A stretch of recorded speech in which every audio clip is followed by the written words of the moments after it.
नमस्कार, मैं मनीष मिश्रा। आप देख रहे हैं रिसर्च न्यूज। 2023 का विधानसभा चुनाव बहुत करीब आ चुका है।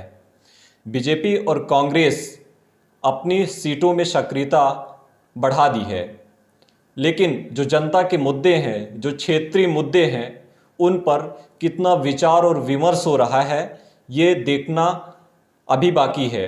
लेकिन बिंद को साधने की जो कोशिश हो रही है बीजेपी की तरफ से, बीजेपी के नेताओं की, और जो बिंद खिसकता हुआ दिख रहा है, ऐसे में कई बीजेपी के दिग्गज नेता इस ओर ध्यान लगाकर बिंद को साधने के लिए अलग अलग सभाएं, अलग अलग रैलियां और रोड शो करने की तैयारी कर रहे हैं। लेकिन जो जनता के क्षेत्रीय मुद्दे हैं, जो कांग्रेस का विंध्य में प्रभाव है, विंध्य की अलग अलग सीटों में, उस पर हम चर्चा करेंगे। और इस चर्चा के दौरान बूथ लेवल पर क्या तैयारी है, जो विधानसभा चुनाव की जो तैयारी है, उस पर भी चर्चा करेंगे। इस चर्चा के लिए इस वक्त हमारे साथ सिमरिया विधानसभा सीट से जिला कांग्रेस कमेटी के उपाध्यक्ष गजेंद्र दुबे जी हैं, जो औघड़दास आश्रम के इस समय प्रमुख कर्ता धर्ता भी हैं। जमीनी स्तर से ऐसे जुड़े हुए नेता हैं जो गरीबों, बेसहारों, असहायों की मदद के लिए तत्परता के साथ आगे आते हैं और हर किसी गरीब को मदद दिलाने के लिए, उनकी आवाज़ को जन जन तक पहुंचाने के लिए एक सराहनीय काम करते हैं। और लगातार उनकी जो कर्मभूमि है सिमरिया, उससे जिस तरीके से जुड़े हुए हैं, उनकी लोकप्रियता में जिस तरीके से बढ़ोतरी हो रही है, और चुनावी साल को छोड़कर उन्होंने जो पूरा समय व्यतीत किया है सिमरिया में, क्या जनता उनको इस बार चुनेगी, क्या मौका देगी, और जो क्षेत्रीय मुद्दे हैं, उस मुद्दे को कितनी मुखरता के साथ वो जनता के बीच जाकर सरकार के समक्ष रखने का कार्य किए हैं, इन्हीं सब मुद्दों पर बात करेंगे।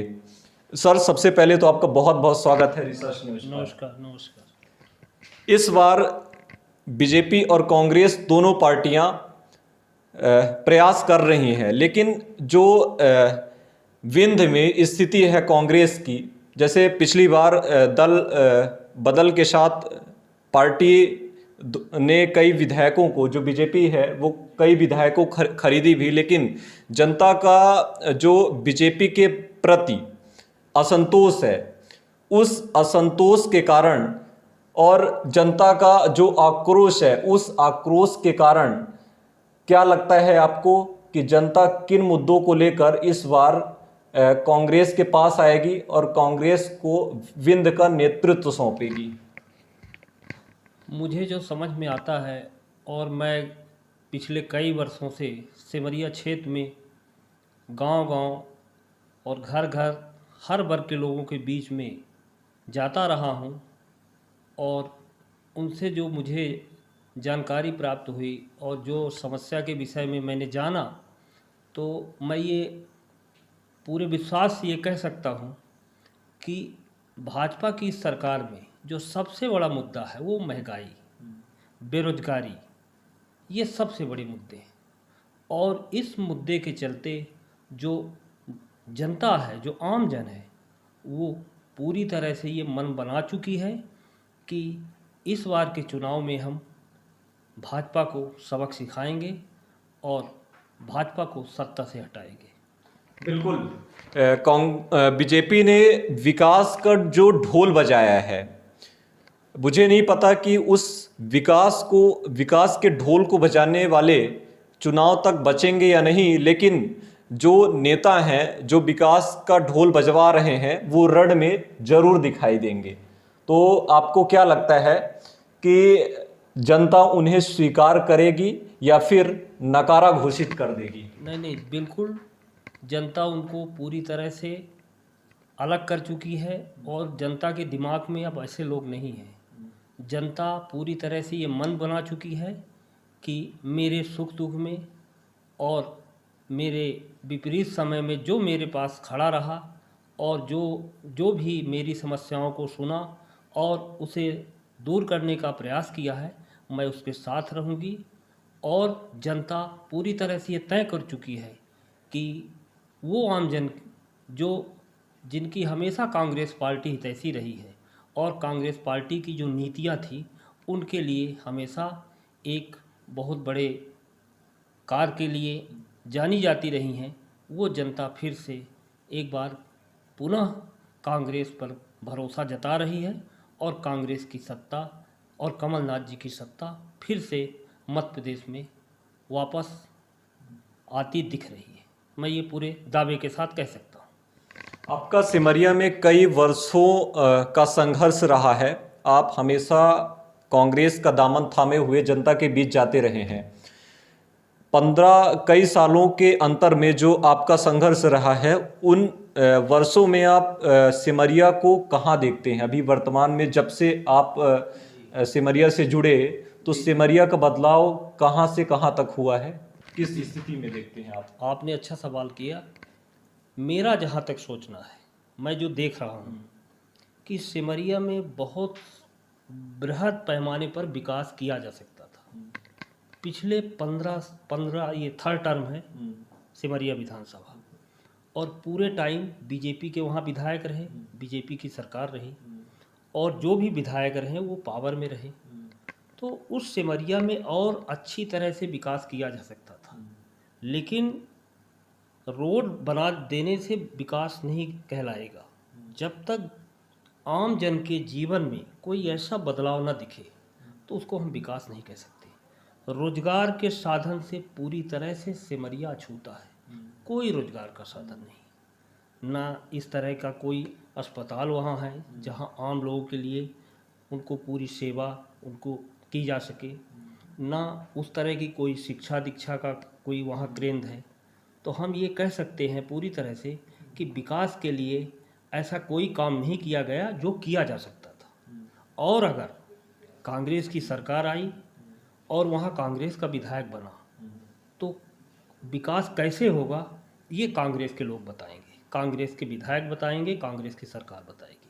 बिल्कुल। सिमरिया में आप क्या संभावनाएं देखते हैं, जिन संभावनाओं के तहत सिमरिया का विकास और विस्तार किया जा सकता है? क्योंकि प्रकृति भी अपार संभावनाएं देती है।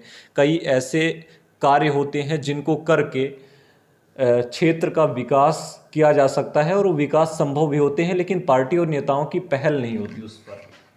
सिमरिया में लगभग जितने भी विभाग होंगे शासन के, सभी विभागों के छोटे मोटे ऑफिस हैं, उन ऑफिस को डेवलप किया जा सकता है। कॉलेज का और अधिक डेवलपमेंट किया जा सकता है, स्कूलों का डेवलपमेंट किया जा सकता है, हॉस्पिटल को और अधिक डेवलप किया जा सकता है, जिससे वहाँ के लोगों को दूसरे जगह न जाना पड़े। अभी वहाँ के लोगों को कहीं रीवा, कहीं सतना, कहीं दूसरे जगह जाना पड़ता है। और चूँकि सिमरिया जो है एक आध्यात्मिक क्षेत्र है, उधर चित्रकूट, इधर बसावन मामा जी का, बिल्कुल बसावन मामा जी बहुत बड़ा एक धर्म केंद्र है सिमरिया के मामले में और पूरे ज़िले के मामले में। तो मेरा ऐसा मानना है कि सिमरिया को और अच्छी तरह से विकसित किया जा सकता है और एक दो ऐसे कारखाने, बड़े कारखाने वहाँ लाए जा सकते हैं, फैक्ट्री लाई जा सकती हैं, जिससे वहाँ के लोगों को रोज़गार दिलाया जा सके। और अगर वहाँ के लोगों को सही मायने में रोज़गार की व्यवस्था हो जाए तो वहाँ बहुत बड़ा विकास हो सकता है। ऐसा वो पूरा अंचल है जो हम समझ रहे हैं, जो हम देख रहे हैं। और अभी जो है वहाँ की स्थिति है कि लोगों के जनजीवन में कोई बदलाव नहीं। अभी भी हम देखते हैं जो जंगली एरिया है वहाँ लोग लकड़ी काट के और उसको सर में गट्ठा बांध के लकड़ी का और उसको ले जाके 100 रुपये, 150 रुपये, 200 रुपये में उसको बेच करके अपना जीवन यापन करते हैं। ये स्तर है वहाँ के लोगों का। हम कैसे कह सकते हैं कि हमने विकास किया है? हमने क्या विकास किया है? इसलिए हम पूरे दावे से ये कह सकते हैं, क्योंकि हम ज़मीन में हैं, हर वर्ग के लोगों के बीच में हम बैठते हैं, वहाँ पर कोई बदलाव नहीं है। और जब तक उनके हम जनजीवन, उनके रहन सहन में कोई बदलाव नहीं लाएंगे, तब तक हम ये दावा नहीं कर सकते कि हमने सिमरिया को विकसित किया। बिल्कुल। आपका आध्यात्मिक जीवन रहा है और सिमरिया आपकी कर्मभूमि रही है, इसलिए ये प्रश्न आपसे जायज़ है चर्चाएं हैं कि सिमरिया बाहुबलियों की धरती रही है और बाहुबलियों ने सिमरिया को रौंदा है। आपकी जो भावनाएं जुड़ी हैं सिमरिया से, कर्मभूमि होती है, जो जन्मभूमि होती है, सबकी भावनाएं उससे जुड़ी होती हैं और जब उस पर कोई प्रहार करता है तो मन आत्मा आहत होती है। आपको इस बात पर सच्चाई लगती है कि सिमरिया का जो विकास थमा है, सिमरिया का विकास जो रुका है, वो इन्हीं सब कृत्यों के कारण हुआ है और उसमें बदलाव करने के लिए जनता से क्या अपील है?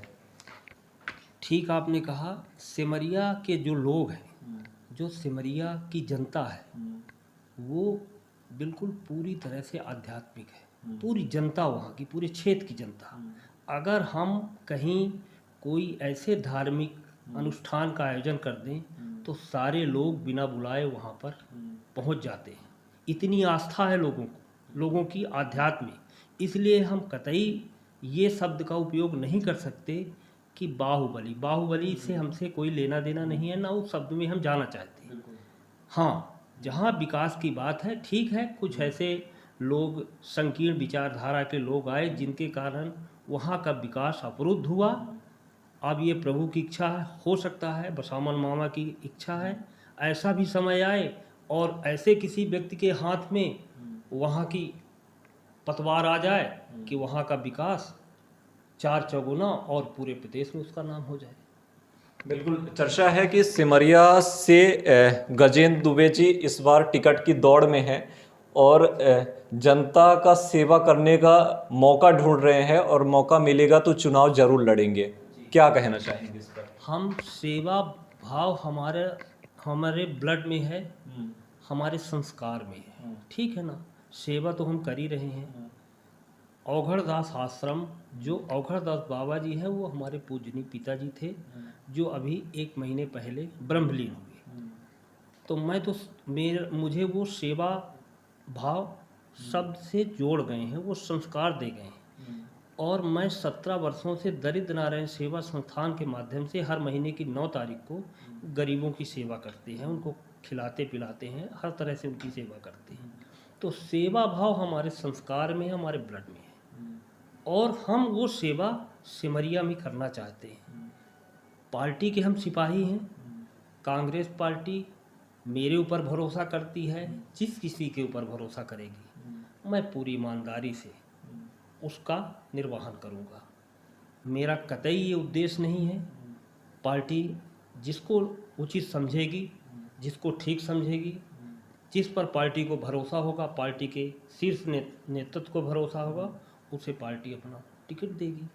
मैं पूरी तरह से इस ईमानदारी से और पूरी निष्ठा से पार्टी की सेवा में हूँ और सिमरिया में पूरे मनोयोग, पूरे सेवा भाव से वो सेवा करूँगा और करता रहूँगा। बिल्कुल, बहुत बहुत धन्यवाद बात करने के लिए। तो ये थे हमारे साथ जिला कांग्रेस कमेटी के उपाध्यक्ष गजेंद्र दुबे जी और सिमरिया जो उनकी कर्मभूमि जन्मभूमि रही है, वहाँ से वो बिलोंग करते हैं। उन्होंने यही कहा है कि सिमरिया की जनता आध्यात्मिक रही है और अध्यात्म से जो जोड़ने का कार्य उन्होंने अपने कार्यकाल से, क्योंकि वो औघड़दास आश्रम के प्रमुख कर्ता धर्ता भी हैं, इसलिए भी उनका जीवन भी आध्यात्मिक रहा है। लेकिन उनके मन में ये चाहत है, इच्छा है कि अगर जनता ने और पार्टी का शीर्ष नेतृत्व अगर उनको मौका देगा तो जरूर जन सेवा के लिए आगे आएंगे और किसी बड़े पद के माध्यम से सिमरिया को विकसित करने के लिए प्रतिबद्ध होंगे और उनकी यही चाहत और इच्छा है। लगातार रिसर्च न्यूज़ के साथ बने रहिए। तब तक के लिए धन्यवाद, नमस्कार।